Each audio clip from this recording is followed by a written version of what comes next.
Bismillahirrahmanirrahim. Assalamualaikum warahmatullahi wabarakatuh. Berita Hijrah 15 April bersama saya Adi Akmal Syarum dan berikut tajuk utama malam ini. Bayaran RM600 kepada imam, siak, guru kafar dan takmir Isnin ini. Juga lebih 3 juta kenderaan dijangka ke Pantai Timur.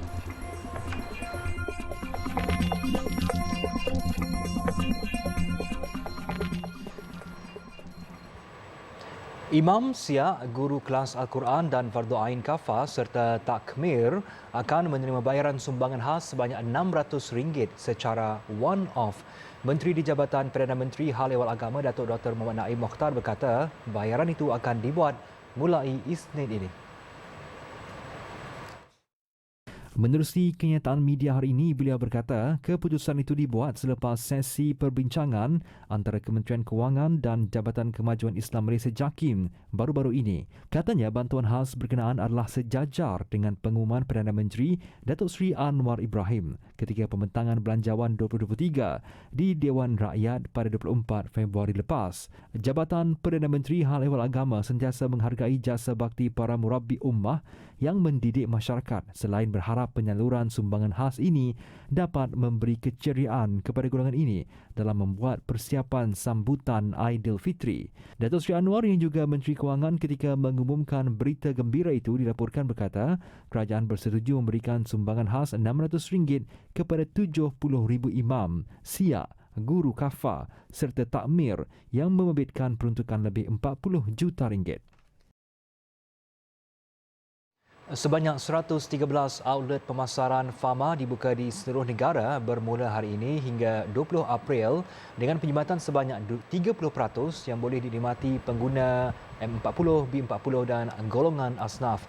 Menteri Pertanian dan Keterjaminan Makanan KPKM Datuk Seri Muhammad Sabu berkata sepanjang tempoh itu inisiatif anjuran Lembaga Pemasaran Pertanian Persekutuan itu menyasarkan kutipan sebanyak 13 juta ringgit. Program jualan Syawal Madani itu katanya sekaligus memberi peluang kepada usahawan memperoleh jualan lebih tinggi sempena sambutan Aidilfitri. Untuk seminggu sasarkan 13 juta. Fama, saya sebut tadi, saya nak dia tak rugi saja.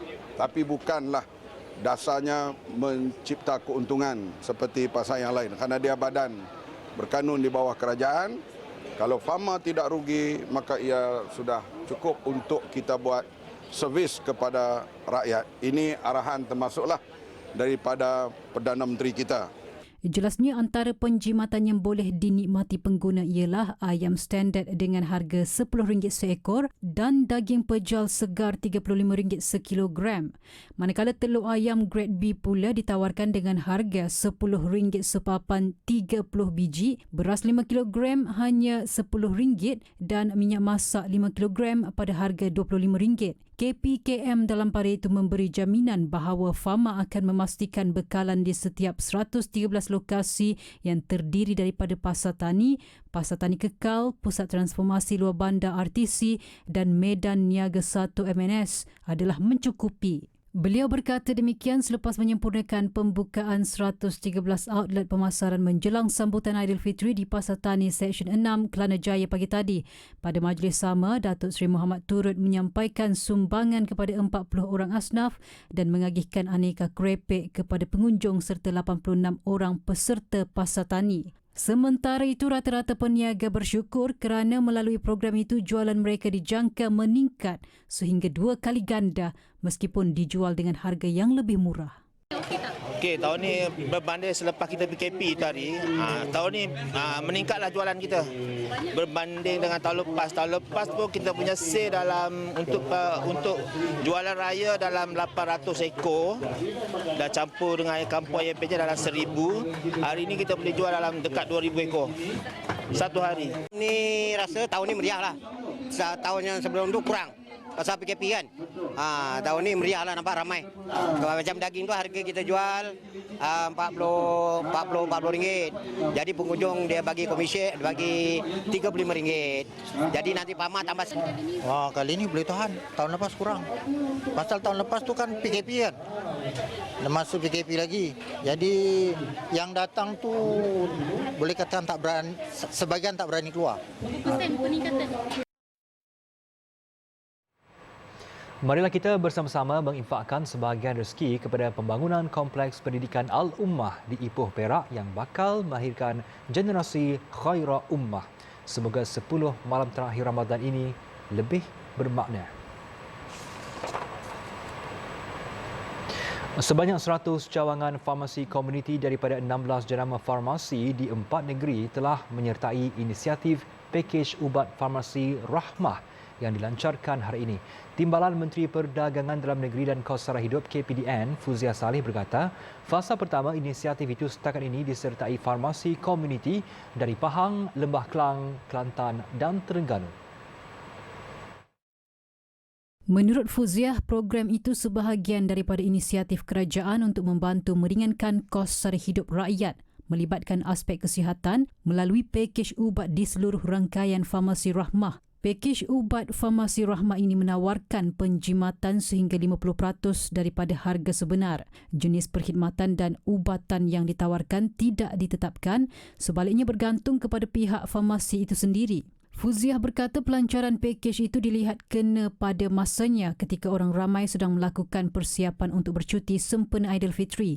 Ubatan antara keperluan yang disediakan ketika bercuti bagi menghadapi kemungkinan demam, batuk, selesema dan sebagainya. Melalui inisiatif ini sekurang-kurangnya ia dapat meringankan kos orang ramai untuk pulang ke kampung berhari raya. Tambah beliau, konsep farmasi Rahmah akan diperluaskan ke seluruh negara secara berperingkat, tidak hanya kepada pakej ubatan, malah produk kesihatan yang lain juga. Pihaknya berharap konsep ini dapat diperluaskan ke seluruh 4,700 farmasi, termasuk kira-kira 2,000 farmasi komuniti di seluruh negara. Pengendali Lebuh Raya Kuala Lumpur Karak KLK dan Lebuh Raya Pantai Timur Fasa 1 LPT1 Anih Berhad menjagakan lebih 3 juta kenderaan menggunakan lebuh raya berkenaan sempena Aidilfitri. Pengurus Besar Kanan Anih Berhad, Razimah Muhammad Razi berkata, pihaknya menjagakan jumlah trafik ke Pantai Timur akan mengalami peningkatan bermula daripada 19 April hingga 21 April ini. Peningkatan kenderaan itu memandangkan cuti Aidilfitri kali ini bersambung dengan cuti persekolahan dan cuti umum hari pekerja. Manakala kesesakan trafik menghala ke Kuala Lumpur pula dijangka bermula daripada 24 April dan 30 April sehingga 1 Mei ini. Pengguna lebuh raya katanya akan mengambil peluang cuti yang panjang ini untuk meluangkan lebih masa bersama keluarga di kampung dan menziarahi sahabat handai. Sehubungan itu, Anih Berhad berharap pengguna lebuh raya merancang perjalanan di musim perayaan dan percutian ini. Razimah berkata pihaknya telah menerbitkan cadangan jadual perjalanan TTA dan akan mengedarkannya di Plaza Tol Gombak, Karak dan Bentung pada 16 April ini selain membuat hantaran di laman sosial Anih Berhad. Beliau berkata Anih Berhad komited mempertingkatkan usaha mengurangkan kesesakan pada musim perayaan ini termasuk dengan menambah sehingga 30% bilangan kaki tangan sokongan di Plaza Tol. Katanya bagi memastikan kelancaran trafik sepanjang tempoh berkenaan, lebih 140 anggota Jabatan Sukarelawan Malaysia rela ditempatkan di beberapa kawasan strategik di sepanjang lebuh raya, manakala jumlah pekerja pasukan rondaan LPT dan trafik ditingkatkan 20%. Beliau turut mengingatkan pengguna agar memastikan baki e-wallet dan kad touch and go mencukupi bagi mengelakkan sebarang masalah berkaitan baki tidak mencukupi ketika di Plaza Tol sebelum memulakan perjalanan. Malaysia dijangka mengalami cuaca panas kering berpanjangan sehingga Ogos susulan musim peralihan monsun. Menteri Sumber Asli dan Alam Sekitar dan Perubahan Iklim Nik Nazmi Nik Ahmad berkata cuaca panas itu membabitkan semua negeri. Namun yang paling terasa adalah negeri di utara dan pantai timur sehingga ada kawasan yang bersempadanan dengan Thailand di utara mencatat suhu melebihi 37 darjah Celsius. Musim panas yang berpanjangan tanpa hujan ini juga akan meningkatkan risiko beberapa kawasan dilanda masalah jerbu dan beberapa kawasan sudah merekodkan indeks pencemaran udara IPU tidak sihat termasuk Tanah Merah dan Ceras. Sebab dia itulah makna sekarang lebih banyak cuaca lebih kering, maka lebih banyak insiden kebakaran. Kadang-kadang dia pembakaran terbuka, kadang-kadang merebak. Jadi ada beberapa tempat ada melibatkan kawasan hutan, ada melibatkan kawasan yang ada tanah milik, macam ni tanah milik. Jadi itu secara, dan dia bila tidak ada hujan tu dia maka dia udara tu memang berhabuk lah. Jadi itu yang menyebabkan suasana jerbu. Dan ni bukan hanya di Malaysia tetapi di rantau ni. Beliau berkata demikian dalam sidang media selepas menyampaikan sumbangan kepada 70 asnaf di Kota Baru hari ini. Tambah Nick Nazmi, untuk mengekang masalah itu, pihaknya telah mengadakan kerjasama dengan pelbagai agensi membabitkan beberapa kementerian bagi memantau tahap jerebu dan juga mengekang pembakaran terbuka. Terdahulu, daerah Jeli merekodkan cuaca panas pada gelombang haba tahap 2 yang suhu hariannya dijangka boleh mencecah sehingga 40 darjah Celsius selama 3 hari berturut-turut bermula semalam. Jabatan Meteorologi Met Malaysia berkata 15 kawasan lain di Semenanjung pula berada pada tahap 1 iaitu pada kategori berjaga-jaga. Marilah kita mengimarahkan 10 malam terakhir Ramadan tahun ini dengan berinfak kepada pembinaan Musallah Ar-Raudah di Beserah Kuantan. Semoga menjadi saham kita di akhirat kelak. Perdana Menteri sertai 2,000 jemaah Qiyamul Lail Perdana. Yayasan Ad-Din ingin mengajak seluruh umat Islam memanfaatkan 10 malam terakhir Ramadan dengan berinfak kepada pembangunan dan operasi Yayasan Ad-Din yang giat melahirkan generasi hufaz di Malaysia. Satu rumah, satu hafiz. Perdana Menteri Datuk Seri Anwar Ibrahim menyertai Qiyamul Lail Perdana yang diadakan di Masjid Putra Putrajaya awal pagi ini. Majlis Qiyamul Lail berjemaah pada kira-kira 4.40 pagi itu dimulakan dengan solat sunat tahajud, solat sunat taubat dan solat sunat hajat yang dipimpin Imam Jemputan Hanif Azmir Hasim sebelum disusuli dengan sahur. Selepas sahur, semua jemaah mendirikan solat subuh yang diketuai Imam Jemputan Ahmad Fairuz Nazaruddin dan tausiah subuh yang disampaikan pengarah bahagian dasar dan strategik Pusat Governance, Integriti dan Anti Rasuah Nasional Muhammad Gunawan Cik Abdul Aziz. Turut serta pada majlis ini, Menteri di Jabatan Perdana Menteri Hal Ehwal Agama Datuk Dr. Muhammad Naim Mokhtar, Ketua Setiausaha Negara Tan Sri Muhammad Zuki Ali dan Ketua Pengarah Jabatan Kemajuan Islam Malaysia JAKIM Datuk Hakimah Muhammad Yusof. Majlis Qiyamul Lail Perdana Anjuran JAKIM itu dihadiri kira-kira 2,000 jemaah yang memanfaatkan baki 10 malam terakhir Ramadan yang penuh keberkatan untuk beribadah. Majlis seumpama itu juga diadakan bagi mengimarahkan masjid serta mendorong umat Islam untuk terus beristiqamah melakukan ibadah Qiyamul Lail demi pembinaan diri dan pembersihan jiwa. Amalan di bulan Ramadan bukan sahaja menahan lapar dan dahaga di siang hari semata-mata. Malah apa yang lebih penting, intipati Ramadan perlu diberi lebih penghayatan dan kefahaman seterusnya dapat diterjemahkan dalam kehidupan umat Islam hari ini seperti mana hidupnya Ramadan ketika zaman Rasulullah sallallahu alaihi wasallam. Jelas pendakwah yang juga pakar motivasi Dr. Nur Muhammad Hadi Zahalan, Ramadan adalah satu proses yang perlu dijalani melalui penghayatan kepada amalan dan ibadat khusus termasuk memudayakan amalan Qiyamul Lail atau bangun malam bertujuan mendekatkan diri kepada Sang Pencipta. Ini berdasarkan seperti mana yang disebutkan oleh Nabi SAW khususnya pada 10 malam terakhir. Kata Nabi SAW, man qama lailatul qadr imanan wa ihtisaban ghufira lahu ma taqaddama min dhanbih.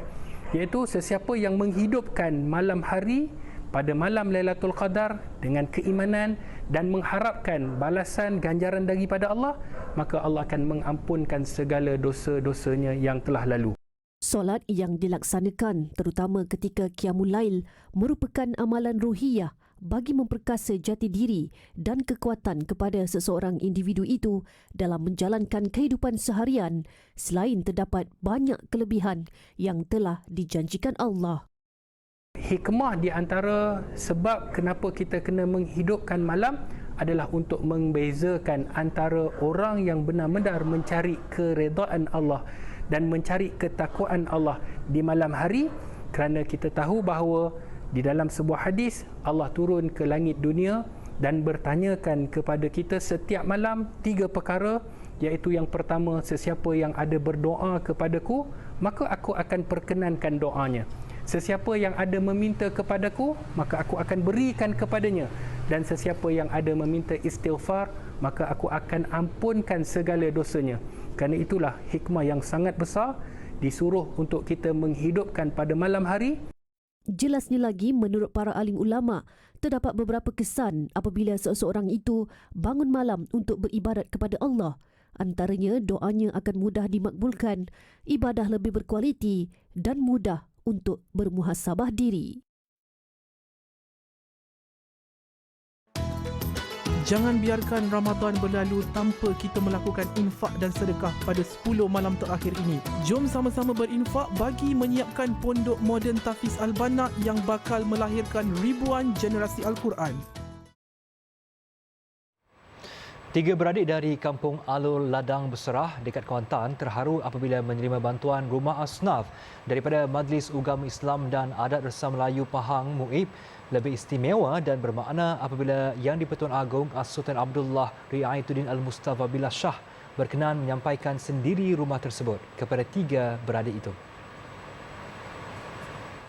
Sebelum ini, 3 beradik terbabit, Nur Rahati Embong 65 tahun, Nur Rizan 63 tahun dan Nur Syahida 43 tahun tinggal di rumah pusaka yang dibina di atas tanah milik orang lain di Kampung Baru Berserah. Nur Syahida memberitahu bantuan rumah berkenaan diperoleh susulan lawatan Yang di-Pertuan Agong menziarahi kakak sulungnya yang terlantar akibat strok di rumah pusaka mereka pada Ramadan tahun lalu.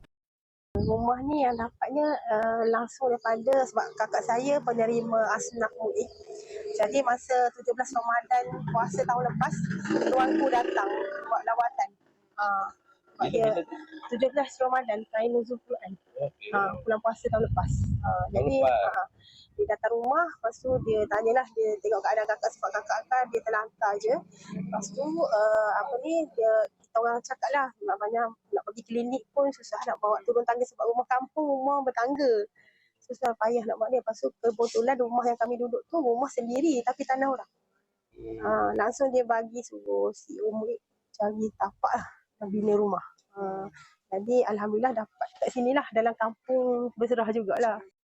Nur Syahida berkata walaupun dia memiliki diploma dan ijazah namun terpaksa melupakan hasrat untuk bekerja berikutan terpaksa menjaga kakaknya yang lumpuh sejak 3 tahun lalu. Katanya dia kini menyara kehidupan dengan membuat kuih dan menghantarnya ke gerai berdekatan. Selain kakaknya juga ada menerima bantuan bulanan daripada MUIB dan Jabatan Kebajikan Masyarakat JKM. Sementara itu, dalam keberangkatan itu, Tuanku Agong bersama Pemaisuri Tunku Hajah Azizah Aminah Maimunah Iskandariah serta 3 anak anda baginda sempat meluangkan masa menyampaikan sumbangan dan beramah mesra dengan penduduk kampung terbabit. Pengurusan Aset Air Berhad PAAB menyerahkan sumbangan PAAB Prihatin bersempena bulan Ramadan dan Syawal. Pertubuhan Kebajikan Asnaf An-Nafi Kuala Lumpur dipilih sebagai salah satu pertubuhan yang menerima sumbangan tersebut. Menurut pemangku Ketua Pegawai Eksekutif PAAB Zulkifli Omar, mereka memilih pertubuhan kebajikan ini berdasarkan kawasan-kawasan yang berhampiran dengan projek PAAB dan nilai keseluruhan sumbangan sebanyak RM20,000. Kedua kebajikan, pusat kebajikan ini menerima sumbangan PAAB Prihatin yang berjumlah keseluruhan lebih kurang RM20,000.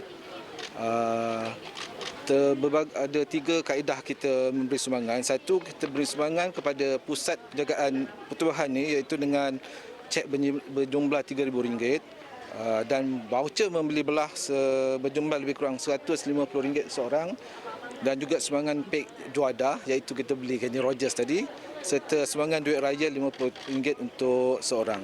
Beliau juga memaklumkan bahawa PAAB menganjurkan kempen Shop and Share yang menggalakkan setiap kaki tangan menyumbang satu daripada barangan runcit mereka kepada anak-anak yatim dengan nilai anggaran melebihi RM5,000. Sementara itu, pihak Pertubuhan Kebajikan Asnaf An-Nafi menzahirkan rasa syukur atas bantuan yang diberikan. Alhamdulillah, keadaan jadi semakin baik. Tapi untuk bulan puasa ni pun kita kurang mendapat tajaan, kita diuji lagi sebab orang risau kita scammer. Jadi ada yang nak taja baju, tarik balik tak jadi. Sekali terima kasih jugalah kepada syarikat pengurusan aset air ni sebab hari ni dia datang, dia bagi voucher untuk anak-anak, bagi duit raya, dia santuni anak-anak ni, so anak-anak kita pun happy. Alhamdulillah, terima kasih sangat-sangat. Semoga usaha kecil PAAB ini dapat memberikan kegembiraan dan mengukir senyuman kepada 71 anak-anak yatim menjelang Aidilfitri. Zahirkan solidariti kita untuk merealisasikan hasrat mencetak dan mengedarkan sejuta Al-Quran untuk ummah yang memerlukan. Berinfaklah sekarang serendah RM38 untuk setiap naskah. Dan semoga usaha kita yang kecil ini dipandang Allah dan menjadi asbab kita ke syurganya. Perdana Menteri Jepun Fumio Kishida diserang.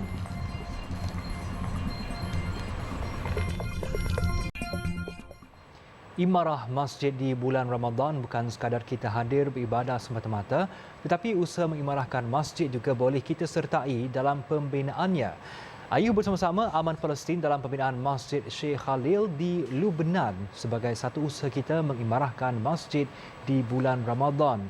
Layari www.jommenyumbang.com untuk menyertai kempen Ramadan bersamamu atau hubungi 03-8926-7019 untuk pertanyaan lanjut. Terus infak untuk imarah. 17 rakyat Palestin ditahan polis Israel di Baitul Maqdis Timur atas alasan mengibarkan bendera dan sepanduk kumpulan Palestin. Penahanan itu juga dibuat kononnya atas sebab mereka melaungkan slogan bersifat menghasut. Memetik laporan Anadolu Agency, tindakan undang-undang terhadap rakyat Palestin yang ditahan telah dilancarkan. Semalam hampir suku juta rakyat Palestin menunaikan solat Jumaat buat kali keempat pada bulan suci Ramadan di Masjid Al-Aqsa di Baitul Maqdis Timur sebelum mereka melancarkan protes perhampiran Dome of the Rock. Seramai 2,000 anggota polis Israel telah ditempatkan di Baitul Maqdis Timur dan kawasan kota lamanya. Ketegangan memuncak di seluruh wilayah Palestin awal bulan ini selepas tentera Israel menyerbu kompleks Masjid Al-Aqsa di Baitul Maqdis Timur dan mengusir jemaah secara paksa. Rabu lepas, pemimpin Arab berikrar sokongan penuh bagi perjuangan Palestin ketika Benjamin Netanyahu mula kembali berkuasa. Kenyataan itu dibuat dalam kenyataan akhir sidang kemuncak Liga Arab pertama sejak Emiriyah Arab Bersatu UAE menormalisasikan hubungan dengan Israel pada tahun 2020. Presiden Palestin Mahmud Abbas dalam ucapannya di Algeria menggesa pemimpin Arab untuk menyelamatkan Masjid Al-Aqsa daripada cengkaman Zionis. Dan sepanjang hari Al-Quds sedunia semalam, rakyat di beberapa negara Timur Tengah berhimpun dan melaungkan solidariti terhadap Palestin dan menuntut pembebasan negara itu daripada penjajahan negara haram, Israel. Di Gaza, ribuan rakyat Palestin meraihkan hari bermakna itu dan mendesak rakyat Palestin serta negara-negara Arab untuk bersatu padu bagi mengembalikan keamanan di tebing barat, iaitu wilayah yang diduduki. Mereka turut menggesa sekatan ke atas semenanjung Gaza dihentikan selain menuntut kebebasan buat penduduk Baitul Maqdis untuk beribadah di Masjid Al-Aqsa. Hari Al-Quds turut bergema ketika perarakan tentera di kamp pelarian Yarmouk di Damsyik yang dihadiri oleh pemimpin dan rakyat Palestin serta pegawai Syria. Himpunan sama turut berlangsung di Yaman, Iran dan Iraq serta Beirut, Lubnan.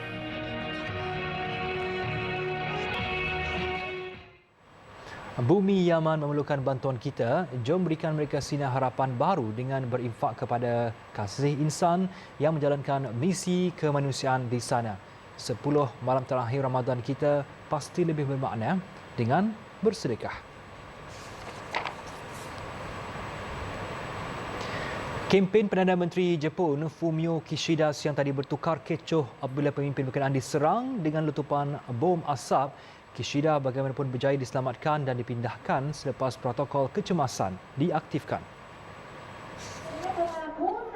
Insiden berlaku ketika Kishida sedang bersedia untuk memberi ucapan selepas beliau baru sahaja selesai melawat kolam ikan di Wakayama.